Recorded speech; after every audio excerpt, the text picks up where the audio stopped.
Welcome back to the PBA Winter Swing. This is the Mark Roth Classic from Thunderbolt Lanes. Next up, the Hitmen are going to be taking on the New York City WTT Kingpins. Their franchise player is none other than PDW Pete Weber. Right now, he's standing by with JT Action Jackson. Thanks, guys. Hey, Pete Weber, how you doing?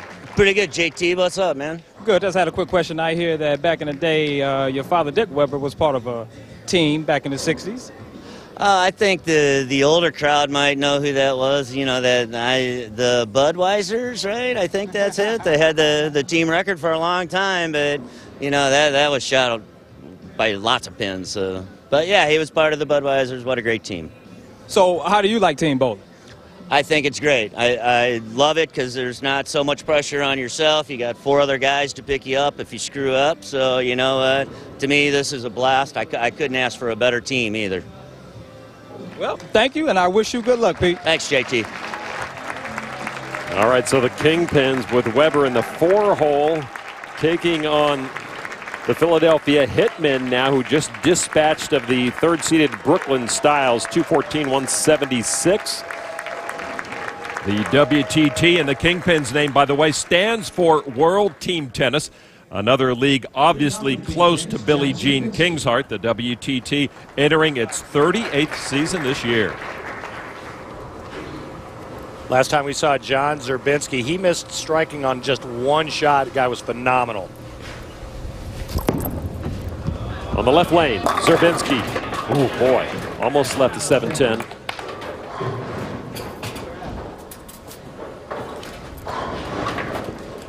Kid's going to be a star. I said it on our last telecast. I'm going to say it again. John Zerbinski is going to be a star on this tour. I don't know when. Pete Weber went to Tommy Jones, said, who should I pick? And TJ said, this guy. This guy, just as you said, is going to be something special. Trying to clean up and open with a mark in the first frame. John Zerbinski. All right. Good frame, good frame. Come on. As we have seen, anything can happen on these lanes. We've seen a lot of big 4s, a lot of other splits, open frames. And with that, I'm sorry, Chris Loschetter comes up. He's had some trouble himself. You're lucky he can't hear you. I know, but I just report the facts, man.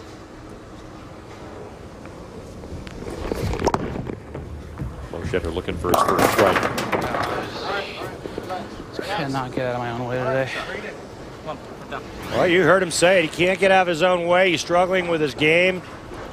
Another shot through the nose on that right lane, and again leaving the 3-6-10. And what's interesting is the last time he converted this, he actually made it on the wrong side. He made it on the left side of the 3-pin.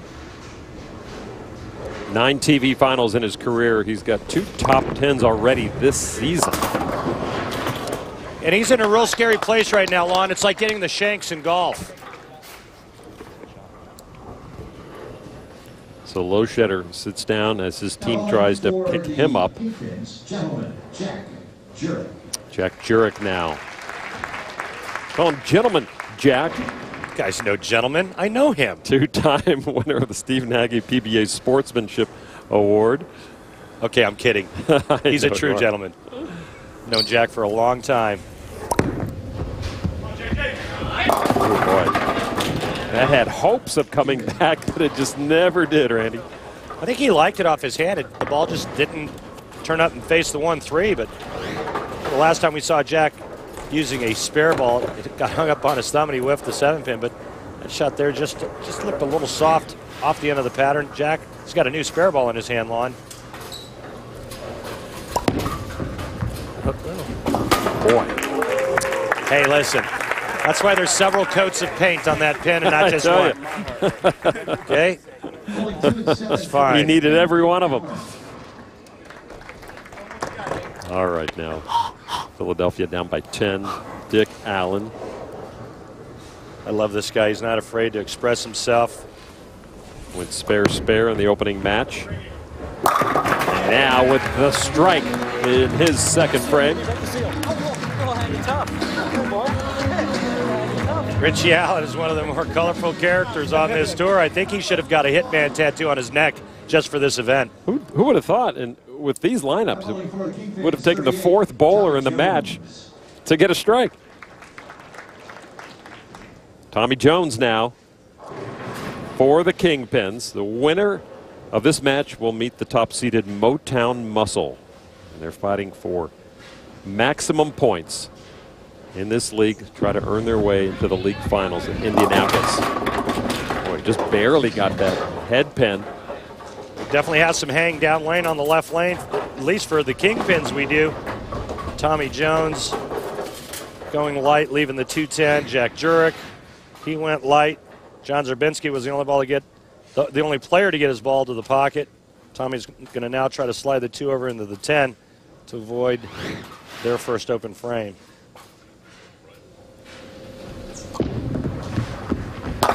Dead on. So open frame for Tommy Jones. So he gets 1 shot on the left lane, does Tommy Jones, and now they'll move lanes after 5 frames, and he'll get 1 shot on the right lane.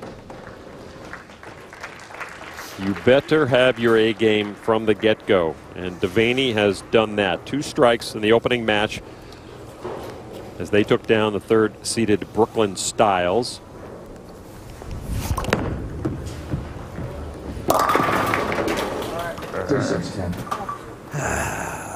Well, the players are struggling now. You've got the Kingpins on the left lane, they're going light, and the Hitmen on the right lane going through the nose.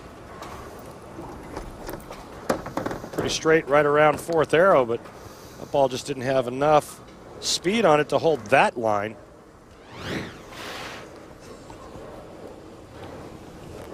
So not many strikes, only 1, and we've got a 3-pin match as the 3-6-10's like kryptonite. Opens. All right. And both Devaney and Loshed are missing the exact same spare leave, the 3-6-10. Not being able to take advantage of the Kingpin's open frame in the 3rd. Up steps a guy who knows a thing or two about striking. Kingpins up by 9. Weber with a chance to push the accelerator down, and few miss an opportunity like Pete Weber. Yeah. And there you go. Come on, boys. There you go. Come on. Let's go. Pete was able to get his ball to barely tickle up to the 1-3 pocket. It's because of that axis rotation he has. His wife says, you better strike or I'm going to give you something right across the chin there, buddy. Everybody wearing shades. Everybody having a good time. But it's early. We're only through the 4th frame. Bill O'Neill's squad down by 9 right now.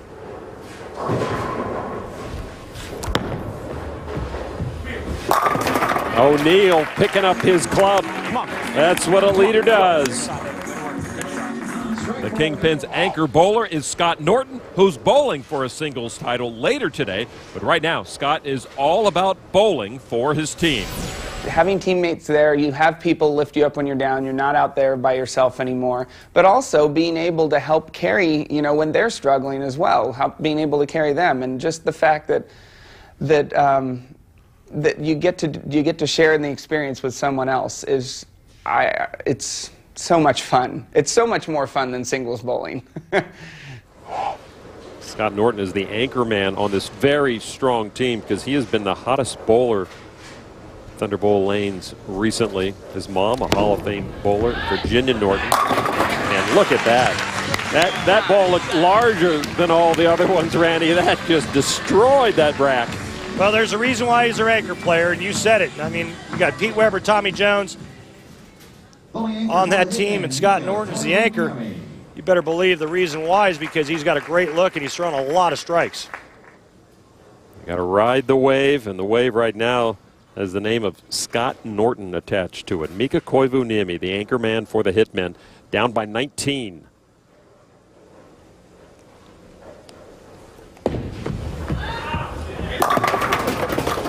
That team trying to go really, really straight on that right lane, and none of these shots have even come close to hitting the pocket, with the exception of Bill O'Neill's shot in the 4th, and he actually gave it a little bit of room. Mika, really straight down and in. It's almost like the players are afraid to get the ball just an inch or 2 right of target for fear it won't get back. It's not like they're missing their point. I mean, a bowler at this level knows how to hit his mark. It's not working for how they want it to work. So Mika cleans it up. That will end the first half of this match. The teams will switch lanes. We'll have Loschetter and Zerbinski up in the sixth. The Hitmen need to get something going to defeat the Kingpins here in match number 2. The semifinals are just heating up. What's going on? This is Kevin Hart, owner of the Philadelphia Hitmen, a.k.a. the champions, future champions of this PBA Bowl League. Philadelphia Hitmen in your face. Ow! Oh, what? Kevin Hart was a lot of fun at the Chris Paul charity event that we covered, and we're happy to have him as the owner of the Philadelphia Hitmen. He is indeed a comedian, always on stage. Great television host, hosted the MTV Music Awards and BET Awards. He also earned a BET Award. High praise for his film Laugh at My Pain, and MVP, pretty good hoops player, played in the 2012 NBA All-Star Weekend Celebrity Game. So an all-around entertainer is Kevin Hart.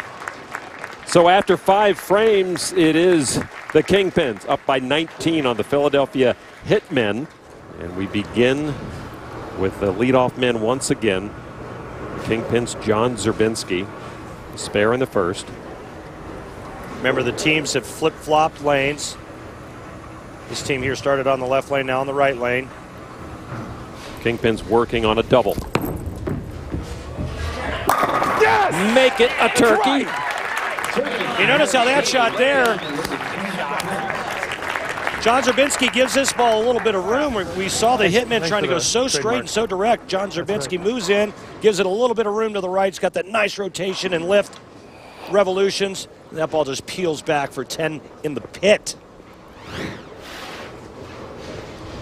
Now Loschetter trying to right his own personal watercraft. Open frame in his first. He said it's got a chance. Oh, no, that's just a Loesch break these days. He can find nothing right with these lanes. Should have got 7.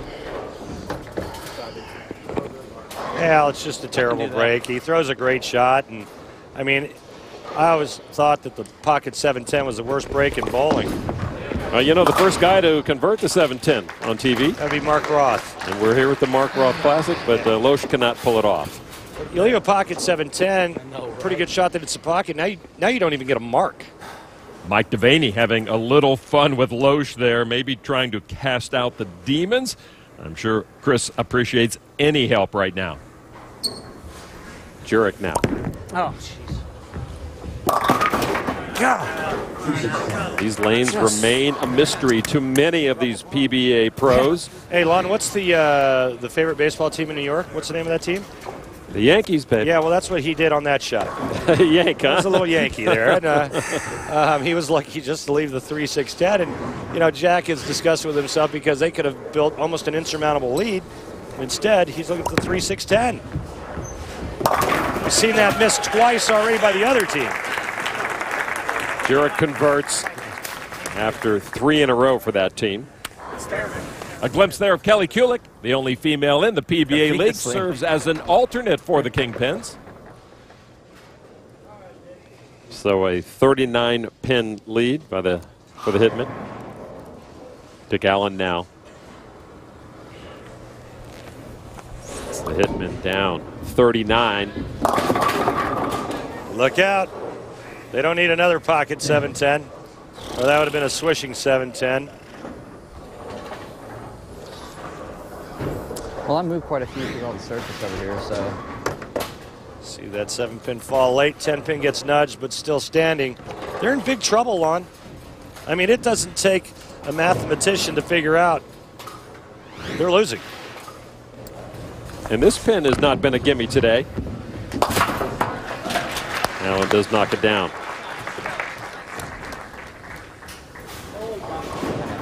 Back up for the Kingpins. Pete Weber's first draft pick for owner Billie Jean King. Tommy Jones, a player Pete was sure would be gone early. Well, that was kind of like a no-brainer. Everybody thought that Mika or Tommy were going to go first 1-2. And Norm kind of blew everybody away by picking Rhino right out of the gate. And so that made it real easy for me to pick Tommy. Just because I respect him. I love the way he bowls. He's a fighter. He never gives up, and he's a great team player, too. TJ, very interesting. You see him at the setup where he actually puts his thumb in the ball first, and then he puts his fingers in last. Reminiscent of Hall of Famer Dave Husted. After leaving the split in the third, TJ bounces back. That was a great shot where he gives the ball a little bit more room to the right than the Hitmen did on that right lane, and perfect result. Kingpins looking to move on and meet the Motown Muscle, that team owned by Jerome Bettis, franchise player Mike Fagan. We're waiting in the wings for who their opponent will be. Devaney with a strike. 193. I stole a pin. 194. Well, they can strike out now for 194. The Kingpins are going at a 203 pace if they just mark the rest of the way. A strike here, they'll just need good count in the 10th frame. Look at the back. Even Mark Roth has the PDW glasses on.